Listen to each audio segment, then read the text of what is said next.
Welcome to the Banker Lamp. Please enjoy the video. You start by confirming prerequisites. Make sure your carrier supports Volte on this iPhone and that the SIM is active.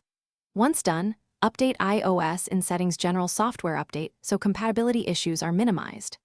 Next, check carrier settings by going to Settings General About. If an update appears, accept it. You do these first actions to remove basic barriers. They often resolve the missing Volte flag before deeper troubleshooting is required. You now focus on network and device settings. First, toggle airplane mode on and off to force a network reattach. This is fast and often effective.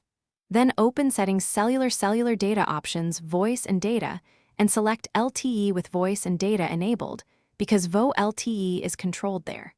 If you still don't see VoLTE, reset network settings via Settings General Transfer or Reset iPhone Reset Network Settings. This clears cached profiles and often restores missing options. Finish with advanced fixes.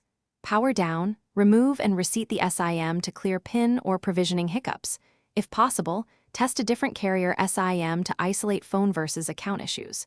Contact your carrier to confirm VoLTE is provisioned on your line and ask them to push a profile update if needed. If VoLTE is still missing, back up and restore the iPhone or visit a carrier store for diagnostics. Troubleshooting tip: if nothing works, ask the carrier to check provisioning. Most hidden VoLTE problems are account side. Thanks for watching. If this was helpful, leave a like and consider subscribing. See you next time.